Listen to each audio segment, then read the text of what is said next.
আমরা আর কাদা ছোড়াছুরি করব না। অনেক হয়েছে আন্না, এবার থামুন। অনেক হয়েছে আন্না। প্রথমে আমি এদেশের সম্মানিত আলেম সমাজকে বিনয়ের সাথে অনুরোধ করব, আসুন আমরা ঐক্যবদ্ধ হই। আজকের এই পেকুয়ার ঐতিহাসিক তাফসীরুল কোরআনের প্রোগ্রাম থেকে আমি সম্মানিত আমার মাথার তাজ উলামাদেরকে জাতীয় ঐক্যের আহ্বান জানাই। পেকুয়ার এই ঐতিহাসিক তাফসীরুল কোরআনের প্রোগ্রাম থেকে আমি আমার সম্মানিত রাজনৈতিক ব্যক্তিবর্গদেরকে জাতীয় ঐক্যের আহ্বান জানাই। অনেক হয়েছে আন্না। আধিপত্যবাদকে রুখে দিতে হলে, বাংলাদেশের বিরুদ্ধে যে কোনো ধরনের ষড়যন্ত্রকে রুখে দিতে হলে জাতীয় ঐক্যের কোনো বিকল্প নাই। চিল্লায় বলো ঠিক কিনা? এই যে ডক্টর মোহাম্মদ ইউনূস আমাদের লিডার, উনি যে আমাদেরকে জাতীয় ঐক্যের আহ্বান জানিয়েছে, ওনার আহ্বানে আমাদের সাড়া দেওয়ার দরকার আছে না নাই? রাজনীতিবিদদের যে ডাকছে খুশি লাগে না আপনার? আলেমদের ডাকছে খুশি লাগে নাই? আলহামদুলিল্লাহ বলবেন না? আলহামদুলিল্লাহ। সবাইকে ডেকেছে, ঐক্যবদ্ধ করেছে। আমরা ঐক্যবদ্ধ থাকতে চাই, আমরা ঐক্যবদ্ধ জীবন চাই, আমরা আর কাদা ছড়াছড়ি করতে চাই না। রাজি আছেন সবাই? এখন আমরা যদি ঐক্য নষ্ট করি আমাদের কি কি সমস্যা, কি ক্ষতি, কি কুফল? অনৈক্যের কুফল কি? কয়েকটা কুফলের কথা বলে শেষ করব। প্রিয় ভাইরা, what are the drawbacks and disadvantages of division, social and political division in the society? Disunity. আমরা যদি বিচ্ছিন্ন হই, একে অপরের যদি মারামারি করি, একজন যদি আরেকজনের কাফের ফতোয়া দেয়, আমাদের কি ক্ষতি? শুনবেন? কথা কয় না, শুনবেন? এক নাম্বার ক্ষতি হচ্ছে আমরা যদি বিচ্ছিন্ন হই আমাদের শক্তি কমে যাবে, আমাদের পাওয়ার আমরা হারাবো। আমাদের কি হারাবো? পাওয়ার। মনে রাখবেন, যখন আমি একা থাকি তখন আমি ব্যক্তি, যখন আমরা সবাই মিলি তখন আমরা শক্তি। এই শক্তি নিয়ে আমাদের সামনে এগিয়ে যাওয়ার দরকার আছে না নাই? তাহলে আমরা যদি নিজেরা বিরোধে লিপ্ত হই আমাদের ক্ষমতা, পাওয়ার ছুটে যাবে। আমরা এই পাওয়ার হারাতে চাই না, ঠিক কিনা বলেন? রব্বুল আলামিন ঠিক তাই বললেন। রব্বুল আলামিন বললেন, খবরদার, ওয়াতিউল্লাহ ওয়া রাসূলাহু ওয়া লা তানাযাউ ফাতাফশালু ওয়া তাযহাবা রিহুকুম ওয়াসবিরু ইন্নাল্লাহা মা'আস সাবিরিন। আল্লাহর আনুগত্য করো, নবীর আনুগত্য করো, কিন্তু খবরদার নিজেরা বিরোধে লিপ্ত হয়ো না, নিজেরা মারামারি করো না, তাহলে তোমাদের শক্তি কমায় দিবে কে? ফাতাফশালু, তোমরা সাহস হারাবা, ওয়া তাযহাবা রিহুকুম, তোমাদের শক্তি কমে যাবে, পাওয়ার কমে যাবে। তাহলে আমরা যদি নিজেরা মারামারি করি, আমরা নিজেরা যদি বিচ্ছিন্নতায় লিপ্ত হই, আমরা যদি মতানৈক্য করি, তাহলে আমাদের শক্তি কমে যাবে, ঠিক কিনা? আমরা শক্তি কমাবো। আচ্ছা, ছোট্ট একটা বাঁশের কঞ্চি যদি আপনারা দেয়, পায়ের মধ্যে ধাক্কা দিয়ে ভাঙতে পারবেন না? এরকম বাঁশের কঞ্চি যদি 20টা একসাথে জোড়া লাগায় দেয়, ভাঙতে পারবেন? কথা বোঝে নাই মনে হয়। চিকন একটা বাঁশের কঞ্চি দিলে ভাঙা যাবে না? এরকম চিকনই 20টা বাঁশের কঞ্চি একসাথে লাগাই দিলে ভাঙতে পারবেন? কারণ যখন আমি একা থাকি তখন আমি ব্যক্তি, যখন আমরা সবাই মিলি তখন আমরা শক্তি। আমরা যেন শক্তি না হারাই। আমরা বিরোধে লিপ্ত হলে আমাদের শক্তি কমে যাবে। এই হচ্ছে এক নাম্বার ডিসঅ্যাডভান্টেজ। দুই নাম্বার ডিসঅ্যাডভান্টেজ হচ্ছে আমরা নিজেরা বিরোধে লিপ্ত হলে অন্যরা আমাদের মাথায় কাঁঠাল ভেঙে খাইতে সুবিধা হয়। কথা বুঝেন নাই? আমরা যদি বিরোধে লিপ্ত হই তাহলে পরাশক্তিগুলোর সুবিধা, তখন আমাদের কাউকে দিতে হবে ট্রানজিট, কাউকে দিতে হবে সেন্ট মার্টিন, কাউকে দিতে হবে দেশের অর্ধেক। চিল্লায় বলো ঠিক কিনা? নিজেদের প্রবলেম সলভ করার ক্যাপাসিটি আমাদের আর থাকবে না। আমরা যদি বিরোধে জড়াই, আমার কলিজার টুকরা পেকুয়ার ভাইরা, আমরা বিরোধ করব না, আমরা বিচ্ছিন্ন হব না। নিজেরা বিরোধে জড়ালে পরাশক্তিগুলো আমাদের মাথায় কাঁঠাল ভেঙে খায়। তখন ভারতের পিছনে দৌড়াতে, আমেরিকার পিছনে দৌড়াতে আমাদের জুতার তলা ক্ষয় হইয়া যাইবে।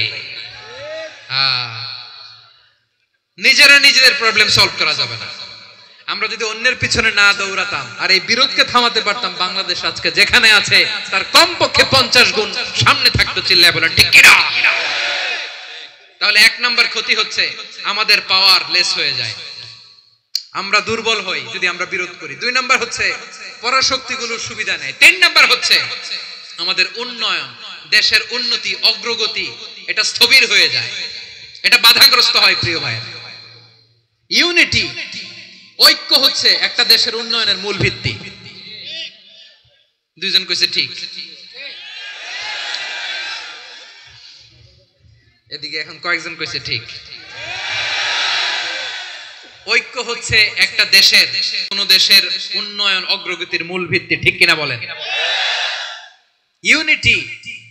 ইউনিটি অফ এ কান্ট্রি, এটা হচ্ছে একটা সাস্টেইনেবল ডেভেলপমেন্ট, সোশ্যাল স্টেবিলিটির জন্য এটা অনেক গুরুত্বপূর্ণ। এজন্য বিরোধের কোন স্থান আমরা দিব না, আমরা ঐক্যবদ্ধ থাকবো ইনশাআল্লাহ বলেন। আর কখনো কাউরে কাফের বলে গালি দিবেন, তুই জাহান্নামী বলবেন, ঝগড়া লাগলে লাগাই দিবেন, তাহলে কি করবেন? মিলাই দিব। আওয়াজ করে বলেন কি করব? প্রিয় ভাইরা, এই বিরোধ গত 50 বছর তো আমরা দেখেছি, ধর্মীয় অঙ্গন বলেন, সামাজিক অঙ্গন বলেন, রাজনৈতিক অঙ্গন বলেন, এই বিরোধ আমাদেরকে শেষ করে দিয়েছে। এই 24-এর ছাত্র নাগরিক অভ্যুত্থানের পরেও যদি সেই বিরোধ আমাদেরকে খায়, তাহলে এতগুলো তাজা জেনজির রক্ত বৃথা যাবে। চিল্লায় বলো ঠিক কিনা? আমরা এই রক্তগুলোকে বৃথা দিতে চাই না, বৃথা যেতে দিতে চাই না, আমরা ঐক্যবদ্ধ থাকতে চাই। রাজি আছেন?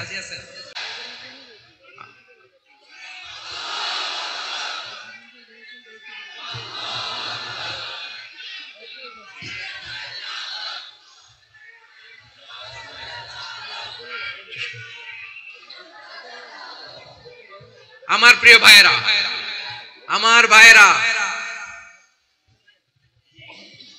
আর কাদা ছড়াছড়ি করব না ইনশাআল্লাহ বলেন। আল্লাহুম্মা ফাশহাদ, আল্লাহ তুমি সাক্ষী থাকো, আল্লাহ তুমি তৌফিক দাও। আওয়াজ করে পড়েন আমিন। আর একে অন্যকে কাফির বলে গালি দিব না, ঠিক কিনা বলেন? রাজি আছেন? ধ্বংস করে দিয়েছি আমরা আমাদেরকে। আপনারা হালাকু খানের নাম শুনেছেন? মঙ্গল অধিপতি হালাকু খান বাগদাদের আমাদের বিশাল দারুল হিকমা লাইব্রেরিকে ধ্বংস করেছে। 10 লক্ষ মুসলমানদেরকে কচুকাটা করে গণহত্যা করেছে। জানেন, আমাদের সভ্যতা সূতিকাগারের কেন্দ্রবিন্দু ছিল বাগদাদ। ইরাকের বাগদাদে যেদিন সে রক্ত নিয়ে হোলি খেলা করে, রক্তের হোলি খেলা যেদিন হয়, ওই দিনও বাগদাদে বাহাস চলতেছিল। আমাদের বাহাস কি চলতেছিল? আপনাদের এলাকায় বাহাস আছে? এই প্রচলিত বাংলাদেশে যে বাহাস, এটার সাথে ইসলামের কোনো সম্পর্ক আছে? এই পর্যন্ত বাহাসের পরে পরাজয় বরণ করছে এরকম কোন দল আপনারা পাইছেন? আমি পাই নাই। প্রত্যেক দলই বাহাসের পরে সংবাদ সম্মেলন করে বলে আমরা জয়লাভ করিয়াছি, ওনারা পালাইয়া চলিয়া গিয়াছেন। আছে না নাই? কারণ সত্য জানার জন্য, সত্য মানার জন্য আসে না তো, নিজের জ্ঞান জাহির করার জন্য বাহাস করে। বিপক্ষ দলের আলেমকে ছোট করার জন্য বাহাস করে। এই বাহাসের স্থান ইসলামে নাই। চিল্লায় বলো ঠিক কিনা? এই সমস্ত বাহাসের দিন শেষ, ঐক্যবদ্ধ হওয়ার বাংলাদেশ। প্রিয় ভাইরা, হালাকু খান সে দারুল হিকমা লাইব্রেরি জ্বালিয়ে পুড়িয়ে এই সব দামি দামি বইগুলো, আমাদের দামি দামি ঐতিহাসিক তুরাসি ক্লাসিক বইগুলোকে দজলা নদীতে ফেলেছে। পুরা দজলা নদী কালো হয়ে গিয়েছে। 10 লক্ষ মুসলমানকে গণহত্যা চালিয়ে এই রক্তের বন্যা যখন দজলা নদীর পানিতে মিশে গিয়েছে, দজলা নদীর পানি লাল হয়ে গিয়েছে। যেই দিন বাগদাদে গণহত্যা চলে, ওই দিনও বাগদাদে বাহাস চলতেছিল। কিসের বাহাস জানেন? মেসওয়াক, ডান মারি থেকে করা সুন্নাহ, এটা আমরা জানি। এখন কি উপরের মারি না নিচের মারি? বাহাসের বিষয়। এই বাহাস করবেন আপনারা? বিশ্ব যখন এগিয়ে চলেছে, আমরা তখন বসে বিবি তালাকের ফতুয়া খুঁজেছি কোরআন হাদিস চষে। তালাক ইসলামের অনেক গুরুত্বপূর্ণ অনুষঙ্গ। তালাক কোরআনের একটা সূরা। কিভাবে তালাক হবে না হবে আমাদের ফুকাহায়ে ইকরাম, আমাদের আকাবেররা সব বলে গিয়েছেন, সব জানা। আপনি হয় এটা মানবেন নয় ওইটা। ওইটা নিয়ে বাহাসের দরকার নাই, ওইটা নিয়ে মারামারির স্থান ইসলামে নাই। আওয়াজ করে বলেন ঠিক কিনা? এখন পেকুয়ার ভাইরা, শেষ কথা বলি, আওয়াজ করে বলেন আমরা ঐক্যবদ্ধ হতে চাই কি চাই না? চান? এই যে আমি বিনয়ের সাথে আলেম সমাজকে জাতীয় ঐক্যের আহ্বান জানালাম, এটার সাথে আপনারা সংহতি প্রকাশ করেছেন? বিনয়ের সাথে আজকের এই পেকুয়ার ময়দান থেকে আমাদের রাজনৈতিক নেতৃবৃন্দদেরকে জাতীয় ঐক্যের আহ্বান জানাই, আপনারা সংহতি প্রকাশ করেছেন? এখন এটা রোড ম্যাপ কি, কিভাবে আমরা ঐক্য প্রক্রিয়াতে এগিয়ে যাব? শেষ কথা বলি, একেবারে সহজ। আমাদের ওলামা মাশায়েখদেরকে, আমার মাথার তাজ, তাদেরকে আমরা বলি, এই যে আমরা ঐক্যবদ্ধ হই নাই, আমরা কি বড় কিছু অর্জন করে ফেলছি? বলেন, আমরা কি খুব পাওয়ার সম্মানের জায়গায় আছি? খুব স্ট্রেংথের জায়গায় আছি, তো কিছুই তো নাই, আপনি ঐক্যবদ্ধ হইলে সমস্যা কোথায়? এমন তো না ঐক্যবদ্ধ না হওয়ার কারণে এতদিন আপনার অনেক কিছু ছিল, ঐক্যবদ্ধ হলে আপনি হারাবেন, এমন তো না। তো কিছুই যেহেতু আপনার নাই, আমার নাই, ঐক্যবদ্ধ হলে আমরা সমস্যা কোথায়? ঐক্যবদ্ধ হয়েই দেখি না, ঠিক কিনা? ঐক্যবদ্ধ হওয়ার দুইটা ওয়ে। রাজনৈতিক ঐক্য কিভাবে হবে? রাজনৈতিক সম্মানিত নেতারা ঠিক করবেন। আলেমরা কিভাবে ঐক্যবদ্ধ হবেন? শেষ কথা বলে শেষ করছি, খুব গুরুত্বপূর্ণ। This is the punching line. এদিকে তাকান। ঐক্য হবে দুইটা পদ্ধতিতে। একটা হচ্ছে কমন গ্রাউন্ড নিয়ে, বেসড অন কমন গ্রাউন্ড। যেমন ধরেন আমরা নামাজ কায়েম করতে চাই, জামাত ইসলাম এই কথার উপর একমত আছে না নাই? নামাজ কায়েম হোক, একমত না জামাত ইসলাম? হেফাজত একমত না? ইসলামী আন্দোলন একমত না? তাবলীগের ভাইয়েরা একমত না? পীরের মুরিদেরা একমত না? আপামর তাওহীদি মুসলিম জনতা একমত না? তাহলে নামাজ কায়েম করতে হবে, নামাজ কায়েম করতে হবে, এই কমন গ্রাউন্ডে আমরা সবাই একমত, ঠিক কিনা? যাকাত আদায় করতে হবে, সবাই একমত, ঠিক কিনা? কথা নাই, কথা নাই। যাকাত আদায় করতে হবে, সবাই একমত, ঠিক কিনা? নারীদের পর্দা করতে হবে, শালীন পোশাক পরতে হবে, একমত সবাই, ঠিক কিনা? বৈষম্য বিরোধী বাংলাদেশ চাই, সবাই একমত, ঠিক কিনা? মেরিটোক্রেসি, মেরিটোক্রেসি, আর কোন মামা চাচার ফোনে পদ দিলে হবে না, মেধার ভিত্তিতে সবগুলো পদ ঠিক করতে হবে, চিল্লায় বলো ঠিক কিনা? আমরা একমত না? স্বাধীনতা সার্বভৌমত্বের প্রশ্নে আমরা সবাই একমত, ঠিক কিনা? আমার নবীরে গালি দিলে রাষ্ট্রীয়ভাবে সর্বোচ্চ শাস্তি তার নিশ্চিত করতে হবে, ঠিক কিনা?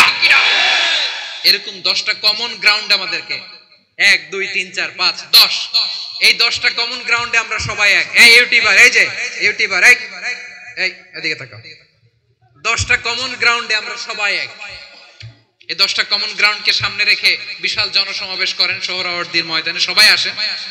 জামাত ইসলাম, হেফাজতে ইসলাম, ইসলামী আন্দোলন, পীরের মুরিদ, তাবলীগ, খেলাফত মজলিস, সবাই একসাথে হন। তাহলে সবাই জানবে যে এই 10টা বিষয়ে আমরা একমত। বলেন, এই ঐক্যতে আপনার দরবার যাবে? দরবার নষ্ট হবে? আপনার দল নষ্ট হবে? আপনার আকীদা নষ্ট হবে? না। আমার মাথার তাজ সম্মানিত উলামায়ে একরাম, এই 10টা কমন গ্রাউন্ডে যদি এক হন, আপনার আকীদা নষ্ট হবে? আপনার আকীদা আপনার, আমার আকীদা আমার, আপনার দল আপনার, আমার দল আমার, আপনার পলিসি আপনার, আমার পলিসি আমার, কারো কিছু নষ্ট হবে না। কিন্তু যে বিষয়ে আমরা সবাই একমত, এরকম 10টা মৌলিক পয়েন্টে আমরা একমত হতে চাই কি চাই না? একমত হন।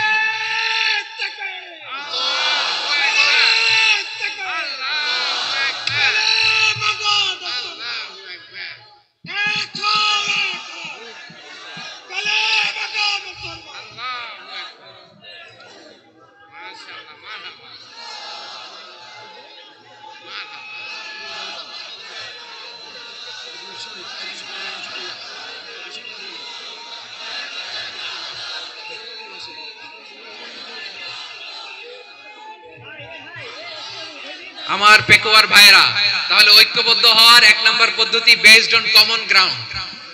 কমন গ্রাউন্ড, এতে কারো কোনো লস নাই, কারো কোনো ছাড়ও দেয়া লাগবে না, কারো দরবারও যাবে না, কারো দলও নষ্ট হবে না, কারো আকীদাও নষ্ট হবে না। আমার আকীদা আমার, আমার দল আমার, আমার সব ঠিক আছে।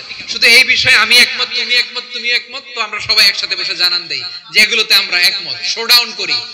বাংলাদেশের যে কোনো মহাসমাবেশকে সেই দিনের মহাসমাবেশ ছাড়িয়ে যাবে, চিল্লায় বলো ঠিক কিনা? এরপর জেলায় জেলায় বিভাগীয় বিভাগীয় আপনারা ওয়ার্কশপ করেন, সেমিনার করেন, আইস ব্রেকিং প্রোগ্রাম করেন। এইভাবে আমাদেরকে আগাতে হবে। তাহলে number 1 common ground base, number 2 issue based, issue ভিত্তিক ঐক্য। যখনই জরুরি কোনো ইস্যু আসবে আমরা ঐক্যবদ্ধ হব। রাজি আছেন সবাই?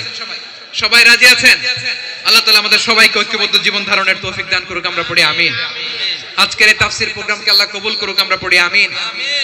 এই যে আমাদের যে ভাইরা এই 24-এর ছাত্র নাগরিক অভ্যুত্থানে শহীদ হলো, আল্লাহ তাদের শাহাদাতকে কবুল করুক, আমরা পড়ি আমিন।